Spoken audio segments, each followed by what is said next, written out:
नमस्कार. आज जागतिक महिला दिन अर्थात मातृदिन, मदर्स डे. आई म्हणजे माया, काळजी, प्रेम आणि निस्सीम त्यागाचं प्रतीक अर्थात आई. आईला कुठलीही उपमा द्या कमीच होईल, कारण तिचं जे काम आहे, तिचं जे प्रेम आहे, त्याला कुठलीही तुलना त्याची होऊ शकत नाही. आणि ते निस्वार्थ भावनेने, निस्वार्थ सेवेने केलेलं एक कार्य आहे आणि त्याची प्रतिमा आपण कशालाही देऊ शकत नाही. अशीच एक मातृत्वाविषयी अतिशय वेगळी बातमी आज वाचनात आली सकाळीच, की आज महिला दिनानिमित्त एक बातमी आहे. वाडिया रुग्णालय, जे बाल रुग्णालय म्हणून प्रख्यात आहे, तर त्या रुग्णालयामध्ये 16 लिव्हर ट्रान्सप्लांट आतापर्यंत करण्यात आलेले आहेत. आणि त्यामध्ये म्हणजे जे बाळांचं दुर्धर आजाराने लिव्हर निकामी झालेलं आहे, तर अशा प्रसंगी लिव्हर प्रत्यारोपण म्हणजे तो जो आजार असलेला किंवा ट्यूमर असलेला लिव्हरचा भाग काढून त्या ठिकाणी दुसरा चांगला लिव्हर दुसऱ्या व्यक्तीचा दिला जातो किंवा प्रत्यारोपित केला जातो.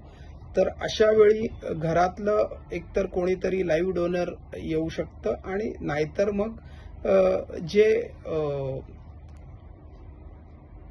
डिझीज्ड आहे किंवा एखादं ऑर्गन फेल्युअर झालंय आणि मग त्यावेळेस अवयवदान होतं आणि त्या अवयवदानातून मग पुढे जे वेटिंगवर आहेत त्यांना अवयव दिलं जातं.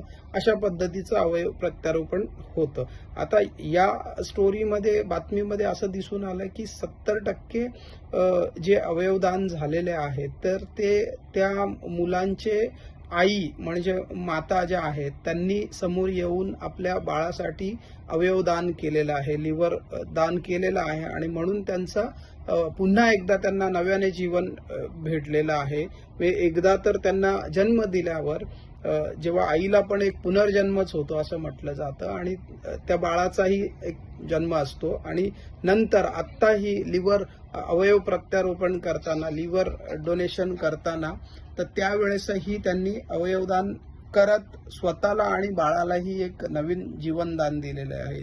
अशीच एक सगळ्यांनाच माहिती असेल की हिरकणी बुरुज, जे शिवाजी महाराजांच्या काळामध्ये त्या हिरकणीने गडावर उतरून आपल्या बाळासाठी जाणं आणि दूध, बाळ एकटं घरी असेल आणि संध्याकाळ झाली म्हणून तिकडे जाऊन तिला दुधासाठी तिने एवढा सगळा गड उतरणं आणि मग नंतर महाराजांनी तिचा सत्कार आणि तिची ओळख म्हणून, तिचा शौर्याचं प्रतीक म्हणून त्या गडाला, त्या बुरुजाला हिरकणी बुरुज म्हणून नाव दिलेलं, ही सर्वात श्रुत आहे. महाराजांच्या काळातली ही जी कथा आहे ती आपल्याला सर्व शौर्याची, पराक्रमाची गाथा आपल्याला माहिती आहे. आणि असंच हे बलिदानाचं कार्य किंवा त्यागाचं कार्य आई म्हणजे कुठलाही मनामध्ये किंतु परंतु न आणता आपल्या बाळांसाठी वेळ प्रसंगी झटणारी, वेळ प्रसंगी दोन हात करणारी, वेळ प्रसंगी एखाद्याचा म्हणजे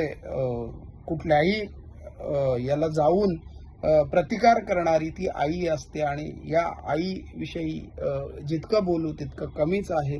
सो या बातमीतून असं आपण बघतोय आणि या पूर्ण आई ही जी भावना आहे, अर्थात ही भावना आहे ती एक निस्सीम प्रेम आणि निस्सीम त्याग